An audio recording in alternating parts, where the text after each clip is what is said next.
50 ବର୍ଷର ରେକର୍ଡ ଭାଙ୍ଗି ମ୍ୟାଚ୍ ଜିତିଲା ଭାରତ। ଭାରତ ଆଗରେ ଧୂଳି ଚାଟିଲା ବାଂଲାଦେଶ। ବାଂଲାଦେଶକୁ 50 ରନରେ ହରାଇ ସେମିଫାଇନାଲରେ ପ୍ରବେଶ କରିଲା ଭାରତ। ବାଂଲାଦେଶ ବିପକ୍ଷରେ ଦେଖିବାକୁ ମିଳିଲା ଛପରି ପାଣ୍ଡିଆର ତୁଫାନି ବ୍ୟାଟିଂ। ତେବେ ଚାଲନ୍ତୁ ଜାଣିବା ସମ୍ପୂର୍ଣ୍ଣ ଖବର ବିଷୟରେ।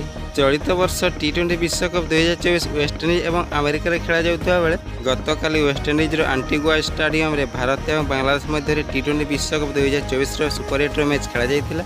ଏହି ମ୍ୟାଚ୍ରେ ଭାରତୀୟ ଦଳ ପ୍ରଥମେ ବ୍ୟାଟିଂ କରିଥିଲେ। ବିରାଟ କୋହଲି 37, ରିଷଭ ପନ୍ତ 36 ଏବଂ ହାର୍ଦ୍ଦିକ ପାଣ୍ଡିଆ 27ଟି ବଲ୍ ଖେଳି 50 ରନର ତୁଫାନି ବ୍ୟାଟିଂ କରିଥିଲେ। ଏହାର ଜବାବରେ ଭାରତୀୟ ଦଳ 20 ଓଭର ବ୍ୟାଟିଂ କରି 5 ୱିକେଟ୍ ହରାଇ 196 ରନ୍ ସଂଗ୍ରହ କରିପାରିଥିଲା। ଏହାର ଜବାବରେ ବାଂଲାଦେଶ ଦଳ 20 ଓଭର ବ୍ୟାଟିଂ କରି 8 ୱିକେଟ୍ ହରାଇ 146 ରନ୍ ସଂଗ୍ରହ କରିପାରିଥିଲା। ତେଣୁ ଏହି ମ୍ୟାଚ୍ଟି ଭାରତୀୟ ଦଳ 50 ରନ୍ ଜିତି ସେମିଫାଇନାଲରେ ପ୍ରବେଶ କରିଛି। ତ ଫ୍ରେଣ୍ଡ, ଯଦି ଭିଡ଼ିଓଟି ଭଲ ଲାଗିଥିବ ଭିଡ଼ିଓଟାକୁ ଲାଇକ୍ କରନ୍ତୁ। ଭିଡ଼ିଓଟି ଦେଖିଥିବାରୁ ଧନ୍ୟବାଦ।